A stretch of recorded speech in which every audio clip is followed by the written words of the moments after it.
Cine câștigă războiul din Ucraina? Război informațional, dezinformare și percepție. Moraevo. Războiul din Ucraina, luna a 7-a, fiindcă nu se știe rezultatul războiului, în măsura în care un război este câștigat categoric de un oponent, ramificațiile războiului sunt multiple și vor avea, bineînțeles, efecte și pe următorii 15-20 de ani de acum înainte cel puțin. Trăim într-o lume interconectată și nu mai putem exista economic doar local. Ce se întâmplă în Ucraina afectează în mod cert pe toată lumea, cu preponderență Europa. Spre exemplu, sectorul auto va fi puternic afectat prin prisma faptului că România exportă mașini Ucrainei. Sunt și alți factori care afectează acest sector, cum ar fi lipsa unor cablaje, materii prime și așa mai departe. Așa că ramificațiile războiului sunt foarte complexe și trebuie să tragem niște concluzii. Voi încerca să elimin cât pot de mult din zgomot, căci odată cu războiul fizic s-a creat și un război informațional. Lucrurile se desfășoară destul de rapid. Suntem în toiul mobilizării parțiale a populației ruse, ca reacție la contraofensiva ucraineană din data de 29 august 2022, când Ucraina a inițiat un atac reușit în regiunea Kharkiv Oblast. Inițial, Ucraina anunța că va riposta în partea de sud a țării și a participat și ea activ la această campanie de dezinformare pentru a deruta inamicul,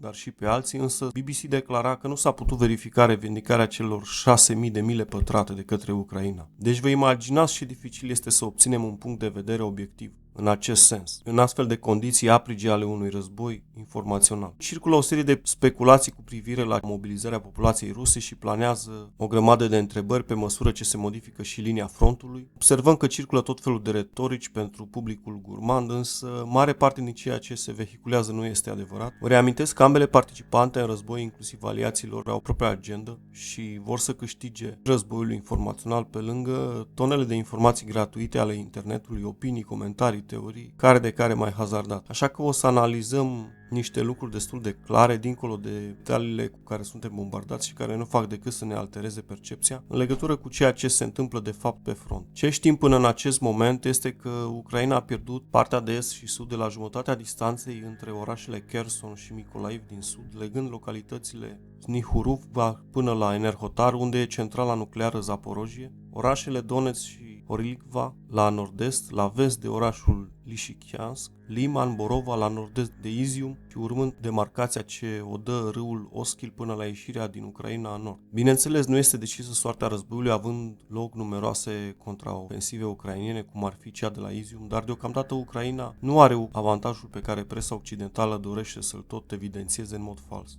Guvernele au de câștigat capital politic de pe urma acestui eveniment, ca de altfel toți oamenii care vorbesc despre acest subiect. Câștigă influență pe internet, vorbitul despre război, care a devenit un soi de trend, deci la modă dacă te asociezi cu Ucraina. Bineînțeles, e uman să fim solidari cu victimele colaterale care, de altfel, au loc în orice confruntare sau conflict major de orice fel, dar e ipocrit modul cum lumea caută atenție și exploatează la maximum acest subiect. De altfel, mor oameni în multe alte locuri din lume, prin faptul că persoane nevinovate devin accidental ținta unor grupări mafiote ale guvernelor, uneori și în război, mai ales unde au loc și atrocități demne de menționat, dar cum nu au loc dezbateri și nu se insistă asupra acestor subiecte, nu devin senzaționale și astfel trec sub covorul istoriei ca și cum nu s-ar fi întâmplat. Să continuăm. La începutul războiului, când Rusia a părut că dorește să acapareze brutal și zona Kievului, când s-au trimis trupele Spetsnaz, iar după retragerea acestora s-a vehiculat mult la fel ca și acum că Rusia este slabă și că se va întoarce soarta războiului, dar vine întrebarea ce a fost cu acea incursiune în zona Kievului. Fie a fost anticipată mișcarea de către serviciile secrete ucrainene și au fost respinși în mod brutal, depășiți fie numeric, fie trupele Spetsnaz nu sunt așa de sprintene pe cât se credea anterior, fie a fost doar o misiune de recunoaștere, o rea vitezei de reacție a inamicului pentru o incursiune ulterioară.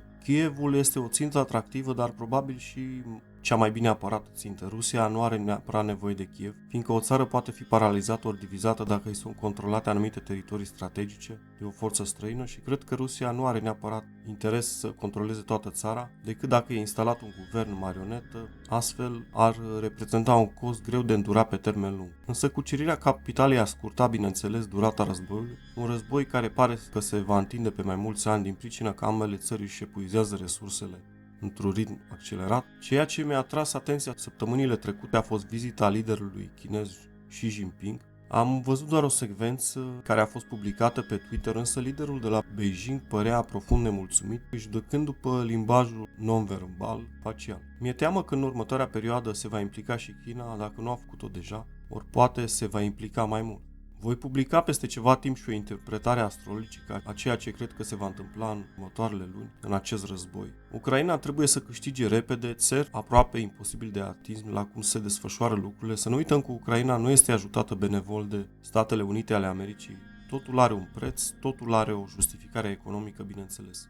Ucraina a primit arsenalul militar care face ravagii în anumite zone datorită faptului că a încheiat un acord de a primi arme printr-un proiect dezbătut inițial și aprobat sub numele legislativ de Ukraine Democracy Defense Land-Lease Act of 2022, link în descriere. Ce se va întâmpla când acele resurse cu care președintele Volodymyr Zelensky girează în acest moment se vor fi epuizat este greu de prezis. Concentrarea resurselor armate se va face probabil treptat pentru a duce un război prelungit de uzură. Statele Unite ale Americii are de câștigat economic, dar și de imagine și va fi prins în această dilemă când nu va mai fi fost justificat ajutorul, cel puțin din rațiuni economice. Dacă alegerile din toamnă din Statele Unite ale Americii vor ieși rău pentru Partidul Democrat, care de altfel a votat în unanimitate pentru actul legislativ Ukraine Democracy Defense Land-Lease Act of 2022, și dacă se va semnala reîntoarcerea lui Trump în biroul oval, indiferent de șansele de a fi ales, atunci politica se va schimba, Trump fiind concentrat mai mult pe China decât pe Rusia.